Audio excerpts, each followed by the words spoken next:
Good morning to all. Organizing chapter में last video में हमने टॉपिक देखा था process of organizing and features of organizing. Next topic हम देखेंगे इम्पोर्टेंस ऑफ ऑर्गेनाइजिंग।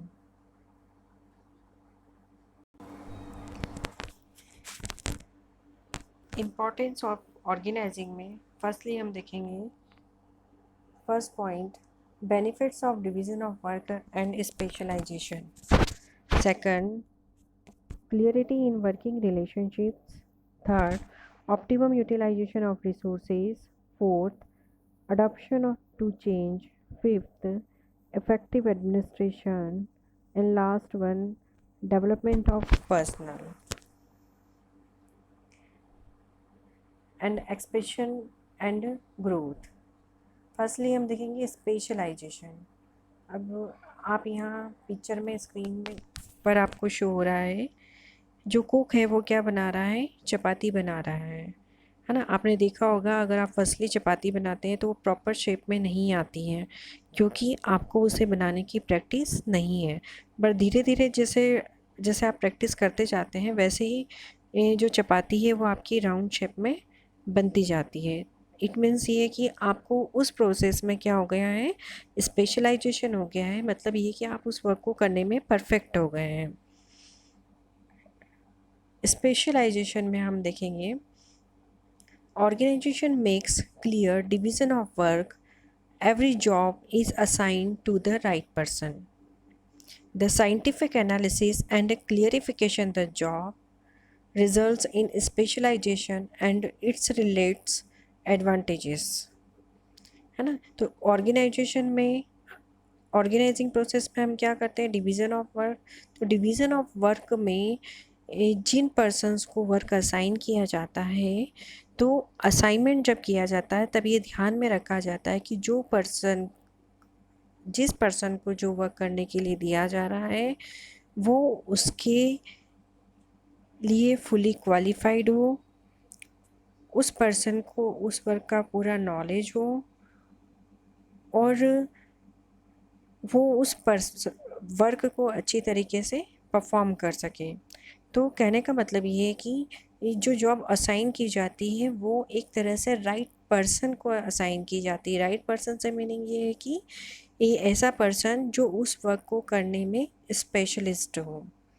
तो इससे क्या होता है कि जब उस पर्सन को उसके स्पेशल नॉलेज से रिलेटेड वर्क करने के लिए दिया जाता है तो वो एक तो उस वर्क को अच्छे से परफॉर्म कर पाता है इफ़ेक्टिवली और एफिशिएंटली, और जो वर्क है वो प्रॉपर तरीके से कंप्लीट होता है। तो जिसका अल्टीमेटली और जो एडवांटेजेस है वो किसे मिलता है, ऑर्गेनाइजेशन को मिलता है।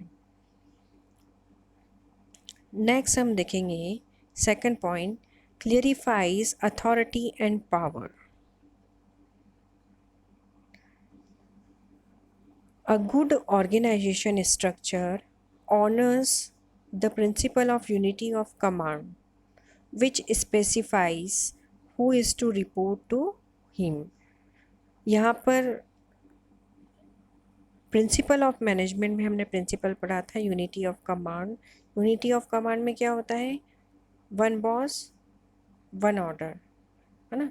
तो ये है कि यहाँ पर जो पर्सन या फिर कह सकते हैं जो टॉप लेवल का पर हमारा जो ऑर्गेनाइजेशन का बॉस है वो जिस पर्सन को जो ऑर्डर देता है उस पर्सन को उस कमांड को फॉलो करना होता है। देन कमांड फॉलो करने के साथ साथ वो उस वर्क को करने के लिए रिस्पॉन्सिबल भी होता है। उसे टॉप मैनेजमेंट के उस पर्सन को रिपोर्ट करना होता है कि उसने वर्क को कंप्लीट किया है या नहीं किया है, और नहीं किया होता है तो वो उसके लिए आंसरेबल भी होता है। It helps in creating a hierarchical order and thereby enabling the fixation of responsibility and specification of the extent of authority to be exercised by an individual। तो यहाँ ये एक तरह से ऑर्डर जो है वो किस फ्लो में चलता है, स्केलर चेन में चलता है। स्केलर चेन से मीनिंग ये है टॉप टू बॉटम।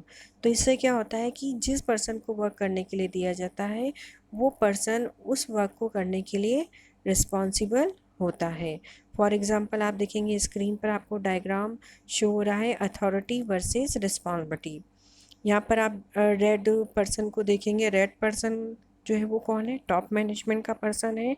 उसके अंडर में 2 सबॉर्डिनेट्स हैं, देन फिर थ्री सबॉर्डिनेट्स एंड लास्ट में 4 सबॉर्डिनेट्स। तो ये सारे सबॉर्डिनेट्स जो है वो रिपोर्ट किसे कर रहे हैं? जो हेड ऑफ़ द डिपार्टमेंट है उसे। अब हेड ऑफ़ द डिपार्टमेंट ने एक पर्सन को वर्क करने के लिए रिस्पॉन्सिबिलिटी दी। वो पर्सन आपको रिस्पॉन्सिबिलिटी में शो हो रहा है और सभी के हैंड किसकी तरफ है? उस पर्सन की तरफ है। मतलब ये कि जो वर्क उस पर्सन को करने के लिए दिया है वो उस वर्क को करने के लिए क्या है? आंसरेबल है एंड रिस्पॉन्सिबल है। उसे उस वर्क से रिलेटेड जो भी इंफॉर्मेशन है वो हेड ऑफ़ द डिपार्टमेंट को देनी होगी। नेक्स्ट हम देखेंगे optimum utilization of resources. It doesn't matter how many resources you have, है ना। ऑप्टिमम यूटिलाइजेशन ऑफ रिसोर्सेज से मीनिंग ये है कि आपके पास में कितने रिसोर्सेज हैं ये मैटर नहीं करता है। आप उन रिसोर्सेज का किस तरीके से प्रॉपर यूटिलाइजेशन करते हैं ये इम्पोर्टेंस रखता है। फॉर एग्ज़ाम्पल आपको स्क्रीन पर शो हो रहा है ये पर्सन जो है वो क्या करना चाह रहा है? ये वॉल के उस तरफ देखना चाह रहा है। अब देखने के लिए उसने जो वहाँ पर जो उसे उसकी इतनी हाइट नहीं है कि वो उसके बैक में देख सके, तो उसने क्या किया? जो उसके आसपास जो रिसोर्सेज अवेलेबल थे देन उसके ऊपर चढ़कर वो उसे क्या कर रहा है? देख रहा है। मतलब उसे ये मतलब नहीं है कि वो रिसोर्सेज किस टाइप के हैं, बस उसका एम जो है वो है बैक साइड दीवार के देखना। तो वो उन उसके लिए केवल रिसोर्सेज को यूज़ करना है। तो वो उसके लिए क्या कर रहा है?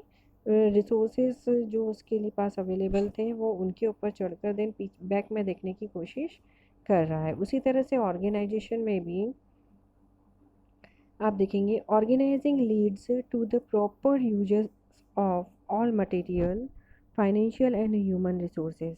ऑर्गेनाइजिंग क्या करता है? लीड करता है कि ऑर्गेनाइजेशन में रिसोर्सेज में सारे ही टाइप के रिसोर्सेज आ जाएंगे, चाहे वो मटेरियल से रिलेटेड हो, चाहे वो फाइनेंशियल से रिलेटेड हो, चाहे वो ह्यूमन रिसोर्सेज से रिलेटेड हो। तो ऑर्गेनाइजिंग ये देखता है कि सारे ही टाइप के रिसोर्सेज का प्रॉपर तरीके से यूज़ हो रहा है या नहीं हो रहा है। The proper assignment of jobs avoids overlapping of work. मतलब जो ह्यूमन रिसोर्सेज हैं उन्हें प्रॉपर तरीके से वर्क असाइन किया गया है या नहीं किया गया है, वर्क की ओवरलैपिंग तो नहीं हो रही है। And also makes possible to best use of resources. और देखा जाता है कि ह्यूमन रिसोर्सेज जो है उनका प्रॉपर तरीके से या फिर कह सकते हैं बेस्ट तरीके से यूज़ हो रहा है या नहीं हो रहा है। Avoidance of duplication of work helps in preventing confusion and minimize the wastage of resources and efforts. अब डुप्लीकेशन ऑफ वर्क को अवॉइड करने से क्या होता है? इससे जो वर्कर्स हैं उनमें कन्फ्यूज़न नहीं होता है, वेस्टेज ऑफ रिसोर्सेज जो है वो क्या हो जाते हैं? मिनिमम हो जाते हैं। और एफर्ट्स भी हैं प्रॉपर तरीके से यूज़ होते हैं। तो इससे क्या होता है? Wastage of time, wastage of efforts, wastage of resources, इन सब के मिनिमाइज होने से क्या होता है? जो प्रोडक्ट की कॉस्ट होती है वो क्या हो जाती है? लो हो जाती है। वेस्टेज जो है वो कम होता है और जिसका रिजल्ट क्या होता है? High profit. नेक्स्ट पॉइंट हम देखेंगे अडॉप्शन टू चेंज। अब आप देखिए पिक्चर से आपको शो हो रहा है, ये देखिए एज अ नेचर कितने सारे चेंजेस इस पिक्चर में हो रहे हैं। आप देखेंगे एक तरफ जो है वो डेजर्ट जैसी कंडीशन है, सूखा पड़ा हुआ है। एक तरफ देखेंगे तो हरियाली है, ग्रीनरी है, मतलब वहाँ पर अच्छी बारिश हो रही है। और बैक साइड में आप देखेंगे तो इंडिकेशन है किसका? तूफान आने का। मतलब ये है कि आपके पास जो रिसोर्सेज हैं वो सारे रिसोर्सेज जो हैं वो नष्ट भी हो सकते हैं। तो अब ये क्या है? इतने तरीके के चेंजेस जो हैं वो किस में हो रहे हैं? अगर हम देखें तो एनवायरनमेंट में हो सकते हैं। उसी तरह से बिज़नेस में भी चेंजेस हो सकते हैं, तो उन चेंजेस को हमें क्या करना होता है, अडॉप्ट करना होता है। Properly designed organization structure is flexible, it can be modified according to the changes in the business environment, है ना। जो ऑर्गेनाइजेशन स्ट्रक्चर है बिजनेस का, वो किस तरह का होना चाहिए, फ्लेक्सिबल होना चाहिए। फ्लेक्सिबल इसलिए होना चाहिए कि अगर बिजनेस एनवायरनमेंट में कोई भी चेंजेस हो, तो उन चेंजेस के अकॉर्डिंग हम क्या कर सके, अपने बिजनेस को मॉडिफाई कर सके, और इजीली मॉडिफाई करके हम उसमें क्या कर सके, चेंजेस कर सके, जिससे कि हम जो बिजनेस एनवायरनमेंट में चेंजेस हो रहे हैं उन चेंजेस को इजीली फेस करके देन अपने ऑर्गेनाइजेशन को सक्सेसफुली रन कर सकें। तो इस तरह से हमारा जो बिज़नेस एनवायरनमेंट जिस तरह चेंजेबल है, उसी तरह से हमारा जो बिज़नेस है वो क्या होना चाहिए, फ्लेक्सिबल होना चाहिए। नेक्स्ट है इफ़ेक्टिव एडमिनिस्ट्रेशन। अब एडमिनिस्ट्रेशन ऑर्गेनाइजेशन का कैसा होना चाहिए, इफेक्टिव होना चाहिए। मतलब जो हेड ऑफ़ द डिपार्टमेंट है, जैसे पिक्चर से शो हो रहा है, हेड ऑफ़ द डिपार्टमेंट जो है वो आप यहाँ देखिए कि जो कम्युनिकेट कर रहा है उसे सारे सबऑर्डिनेट्स क्या कर रहे हैं, प्रॉपरली सुन रहे हैं। तो प्रॉपरली कब सुनेंगे, जब वो प्रॉपर तरीके से इंस्ट्रक्शन देगा और इफ़ेक्टिवली एडमिनिस्ट्रेटिव वर्क करेगा। देन ऑर्गेनाइजिंग में हम देखेंगे, organizing helps in effective administration by providing a clear description of jobs and related duties. मतलब ऑर्गेनाइजिंग क्या करता है, इफ़ेक्टिव एडमिनिस्ट्रेशन में हेल्प करता है, क्योंकि यहाँ पे क्या किया जाता है, ऑर्गेनाइजिंग में हम डिपार्टमेंट्स डिवाइड कर देते हैं। तो डिपार्टमेंट्स डिवाइड करने से ये होता है कि पर्टिकुलर हर पर्सन को पता होता है कि उसे किस डिपार्टमेंट में वर्क करना है, किस टाइप का उसे जॉब करना है और किस टाइप की ड्यूटीज़ जो है वो उसे असाइन की गई है। This helps to avoid confusion and duplication. तो ये क्या करता है, कन्फ्यूज़न और डुप्लीकेशन अवॉइड करने में भी हेल्प करता है। हर पर्सन को नोन होता है कि उसे क्या वर्क करने को दिया गया है, तो इससे उन्हें कन्फ्यूज़न भी नहीं होता है, और पर्टिकुलर हर पर्सन को वर्क असाइन किए जाने से डुप्लीकेशन ऑफ वर्क भी नहीं होता है। Management of an enterprise thereby becomes easy, and this brings effectiveness in administration. तो इससे क्या होता है, जो ऑर्गेनाइजेशन है उसका मैनेजमेंट इजीली और इफ़ेक्टिवली रन होता है। नेक्स्ट हम देखेंगे डेवलपमेंट ऑफ पर्सनल। जैसा कि डायग्राम से शो हो रहा है, यहाँ पर पर्सनली जब हम किसी भी पर्सन को वर्क असाइन करते हैं, तो वर्क का असाइनमेंट किस बेसिस पे किया जाता है, स्पेशलाइजेशन बेसिस पर। तो जो वो पर्सन बार बार उसी वर्क को करता है, तो वो उसमें क्या होता है, परफेक्ट होता चला जाता है। तो उस पर्सन का पर्सनली डेवलपमेंट भी होता है। तो पर्सनली डेवलपमेंट से ये होता है कि वो जैसे यहाँ पे देखिए, यहाँ पे स्टेयर्स शो हो रही है, वन बाय स्टेप क्या होता है, ऊपर चलता जाता है। ऊपर चलता जाता से मतलब उसका डेवलपमेंट होता जाता है। Organizing helps in development of personnel by delegation of work to subordinates, है ना। अब आपने क्या किया, ऑर्गेनाइजिंग में जो अपने सबऑर्डिनेट्स को जो आपने वर्क असाइन किया है, तो जब वो सबऑर्डिनेट्स जो हैं वो उस वर्क को करते चले जाते हैं, तो ऐसी कंडीशन में क्या होता है, वो उस वर्क में परफेक्ट होते जाते हैं और उनकी जो पर्सनालिटी है वो डेवलप होती जाती है। Effective delegation allows the manager to reduce their workload by assigning routine jobs to their subordinates. It also provides opportunity to the subordinates to utilize their talent. अब डेलीगेशन जब किया जाता है अथॉरिटी का, किसके थ्रू, मैनेजर के through, तो manager ने क्या किया, अपना वर्क अपने सबॉर्डिनेट्स में डिवाइड कर दिया। तो इससे क्या हुआ, मैनेजर का वर्क भी रिड्यूस हो गया, है ना। और साथ ही साथ जो उसके सबॉर्डिनेट्स हैं, सबॉर्डिनेट्स को भी जो मैनेजर का वर्क है उसे करने की अपॉर्चुनिटी मिली। तो जब उन्हें अपॉर्चुनिटी मिलेगी मिलेगी तो उससे क्या होगा, उनका टैलेंट, इनर जो उनका टैलेंट है वो इनका इंक्रीज़ होगा, क्योंकि वो अपनी क्रिएटिविटी यूज़ करेंगे। और जब अपनी क्रिएटिविटी यूज़ करेंगे, देन अगर वो उसमें उसे उस वर्क को करने में अगर वो सक्सेसफुल रहते हैं, तो ऐसी कंडीशन में क्या होगा, वो सेटिस्फाइड भी होंगे कि हमने अपनी एफिशिएंसी से ज़्यादा जो वर्क है हमें जो करने को दिया गया था वो हमने परफेक्टली परफॉर्म किया। तो इससे क्या होगा, जो सबॉर्डिनेट्स हैं वो सेटिस्फाइड रहेंगे, और सेटिस्फाइड होने से क्या होगा कि वो अपने वर्क को और अच्छी तरीके से मोटिवेट होकर देन परफॉर्म करेंगे। नेक्स्ट देखेंगे हम एक्सपेंशन एंड ग्रोथ। अब देखिए जैसा कि डायग्राम से शो हो रहा है, जैसे जैसे बिजनेस आपका सक्सेसफुली रन करेगा वैसे ही वैसे आपका बिजनेस क्या होता जाएगा, एक्सटेंड होता जाएगा। अलग अलग डायरेक्शन में आप कह सकते हैं, या फिर अलग अलग प्लेसेस पे आप क्या कर सकते हो, अपने बिजनेस को इजीली एक्सटेंड कर सकते हैं।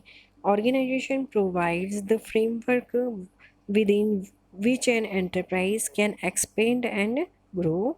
Through organization, management can multiply its strength.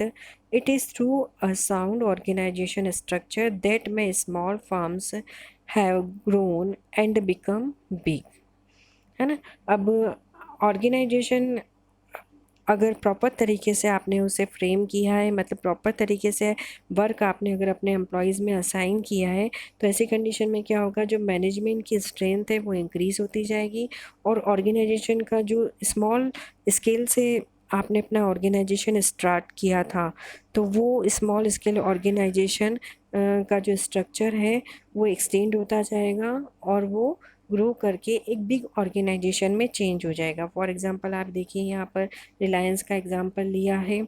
Reliance ने जो जियो से जो अपना जियो से जो बीट किया था, जितनी भी टेलीकॉम कंपनीज थी, तो आपने देखा एक छोटे लेवल से उन्होंने स्टार्ट करके देना, आपने देखा होगा जियो जो है आज कितने हाई लेवल पर पहुंच गई है। तो आई होप आपको ये टॉपिक अच्छे से समझ में आ गया होगा। नेक्स्ट वीडियो में हम नेक्स्ट टॉपिक देखेंगे, organizational structure. Okay, good bye.